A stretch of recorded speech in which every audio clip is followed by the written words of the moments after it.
Hello folks! Well, Dorothy Gale, at the end of the Wizard of Oz movie, clicked her heels 3 times to go home. And there she was, back at Kansas. Easy as that, just saying, there's no place like home. Sadly though, I don't think that's going to be possible here on the coverage project, so I have a feeling we are not in Kansas anymore. No, we are in our 30th state. Welcome to the Sooner State, Oklahoma.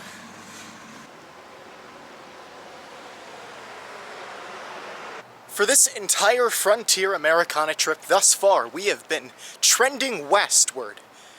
And west of Kansas is another state that we'll get to eventually in time, but I figured if we're going to cover as many states as we can on this trip, we're going to have to go south a little bit.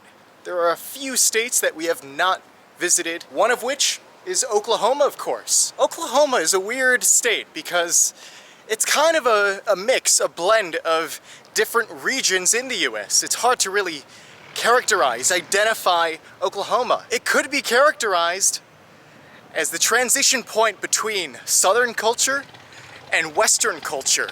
Yes, Oklahoma is a land where the land of Southern hospitality and barbecue bleeds into the wide open frontier with cowboys and ranches.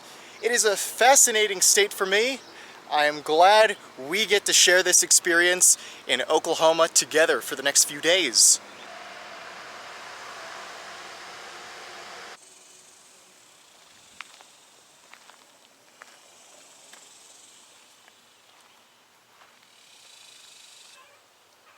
Now this is no ordinary building we're looking at right now.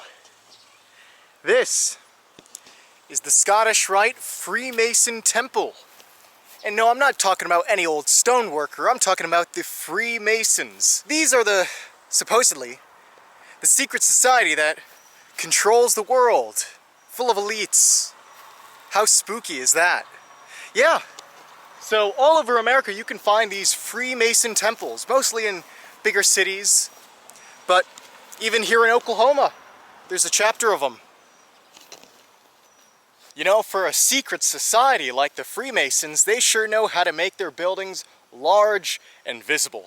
I may as well introduce you to the state of Oklahoma by playing that little game we usually play when we first debut in a state. So what comes to mind when you think of Oklahoma? What comes to mind? You might think of, well, the tornadoes. Just like Kansas, many of the states in the Great Plains in the center of the country are subject to violent tornado storms. Not so pretty when you live in Tornado Alley. For much of history, Oklahoma, well, before it was a state, it was the Indian Territory. Yeah, sadly, a lot of American Indians in the early part of America's history were forced onto this area. They had to learn to adapt. It's an unfortunate time of history, but it is Oklahoma's history, so it does define a large part of Oklahoma's culture. Even today, you can find throughout the state of Oklahoma, each has their own little nation or reservation where they basically own the area. It's like their own little country. That comprises a lot of Oklahoma's territory. It's a little bit both. A little bit of both worlds, a little bit of the South, a little bit of the West. In addition to that, you have that Native American heritage all over the state. If you're driving through Oklahoma, you might see a lot of these oil wells and oil drills. That's right. Oklahoma is a big state for oil. Lots of industries come to the Sooner State for their oil enterprise because, well, underground, there's a lot of it. Oklahoma is a big Wild West state. Think of your old Wild West towns in those old Western movies. The sheriffs versus the outlaws. The little old towns with the little saloon. Those were a lot of those frontier settlements, especially towards the western part of the state. That was definitely a true part of Oklahoma's history. The Wild West was a land of both opportunity and risk. On one hand, you could strike it rich out here with these new opportunities, new industries, whereas you couldn't really do that. The economy was sort of status quo on the east. But at the same time, there was a lot of lawlessness. You could be traveling along some sort of trail and then get robbed, lose all your possessions. Wouldn't have been a fun time. Where are we today? I have not mentioned where we are. Well, this is a very, very historic town. A town which Oklahoma knows very, very well. This was the territorial capital of the land that would soon become Oklahoma. It was also the first state capital for a few years in Oklahoma before, well, another city, much larger, much more influential, took hold. This is the town of Guthrie. So as pretty and elegant as this grand Freemason building might be, there is a whole historic downtown to explore and discover. So let's get to it.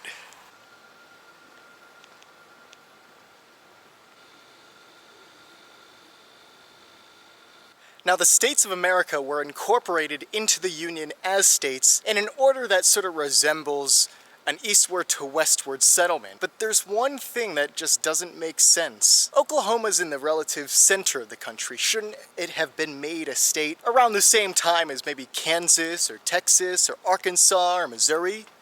It would make sense. But because the natives were forced onto this territory, what is now known as Oklahoma, the state, it was a little bit of a complicated ordeal to turn Oklahoma into a state. Before statehood, Oklahoma was comprised of two territories, the Indian Territory and the Oklahoma Territory. And today, this is reflected in the two major groups that are here, descendants of the first European pioneers and frontiersmen out in the western part of the state, and a more native population in the east. And so I find it so fitting that in front of this Oklahoma Territorial Museum, you can find a statue, and this statue pays tribute to a figurative marriage between the two former territories to create the state of Oklahoma.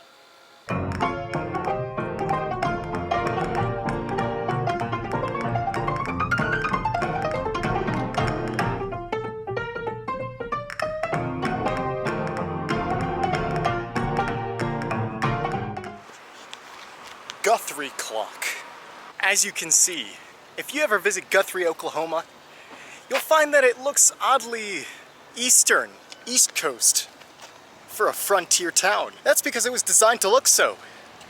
All this Victorian-style architecture was intentional. This town only even sprung up in the first place because of what was called the Land Run of 1889. Now, the Indian Territory was in the eastern half. Oklahoma Territory was in the western half. The Indian Territory was, of course, made up primarily of the 5 civilized tribes. Let me see if I can get it. Cherokee, Choctaw, Chickasaw, Creek, Seminole. Okay, we got them.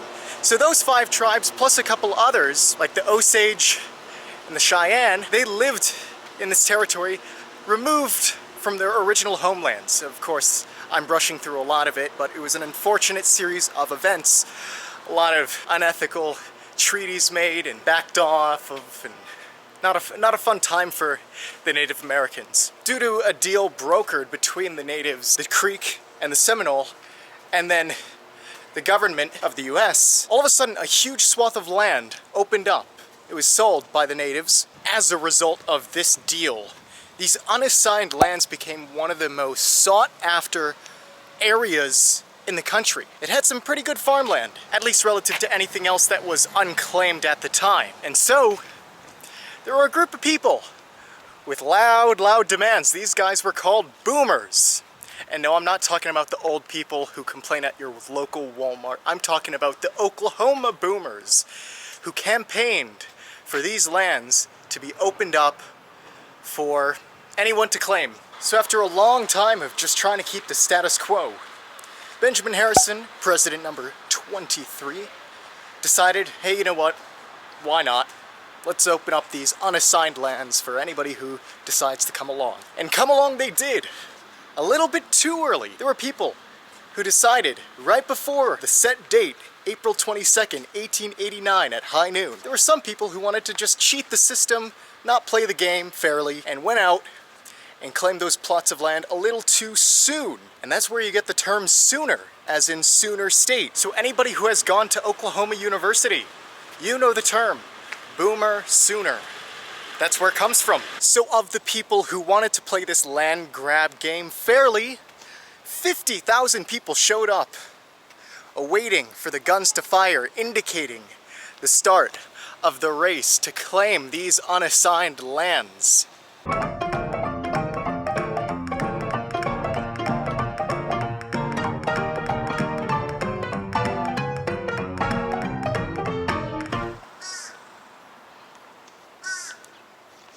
In addition to the hopeful people awaiting some nice farmland out in the frontier country, there were also people who just wanted to settle out west and see if they could be part of a community out west. And that's where Guthrie shows up. This town was built to attract the likes of all sorts of people. Pioneers, but also the esteemed folk from way out east. Thus, from 1890 all the way to Oklahoma's statehood in 1907, Guthrie was the capital of the Oklahoma Territory. And of course, for a few years after it became a state, up until 1910, Guthrie was the state capital. I don't know if the people of Guthrie are still a little bit jealous of Oklahoma City for stealing that title. So if you are from Guthrie, or know some people from Guthrie, or know a little bit more about Guthrie than I, is Guthrie worth it? Should Oklahoma City give the rightful title of state capital back? It looks like a peaceful old town that should probably deserve a little more attention than it gets these days. Even though Guthrie, Oklahoma is a relatively recently founded city, only founded at the turn of the 20th century, it still has seen quite a lot of stuff go on. After all, this is the Wild West where anything can happen and play out. You know, this is the place where robbers and bandits and outlaws would wreak havoc on a town, and it was up to the gunslinging sheriff in town to shoot them down and serve justice to the town. So in 1898, a man named Little Dick West, yes, you heard me, Little Dick, what a fitting name for an outlaw, came by, and somehow he was shot down right here. I don't know if it's where I'm standing, but somewhere in the town. Justice always prevails in the world, even here in Guthrie.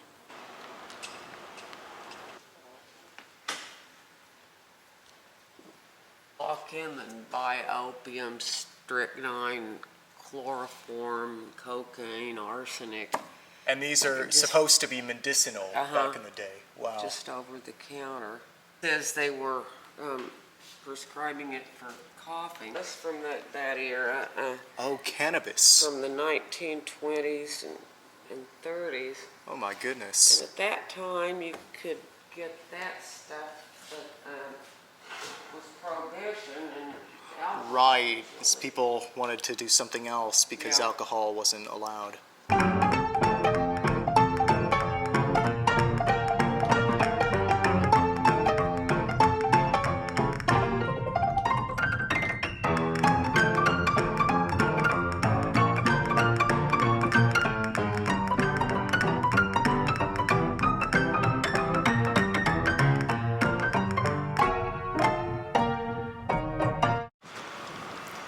Now that was just insanely cool. It's like stepping back in time. These drugstores were such an old, bygone relic of the American past, and only in a few small little towns can you find these either drugstores themselves still in operation or museums celebrating the drugstore history. And yeah, back then, people didn't know what the heck was supposed to help. They had a thought, but they didn't know for sure, so they used things that are today dangerous. And these would be medical practitioners of the time. If you want to get a glimpse like we did in the past for yourself about the history of drugs being used in the US, head to that drugstore museum, only to be found in Guthrie, Oklahoma. Well, that ends our first day in Oklahoma, the Sooner State. I love these new locations we get to go to. Here in Guthrie, first state capital of Oklahoma and the territorial capital of Oklahoma, there is lots to do just in this little small town. So please, if you're ever in this state, take a visit here. You will not regret it. So standing at last in front of the first brick building in all of Oklahoma, I think that's what the sign said. More travels to come. I will see you at the next location.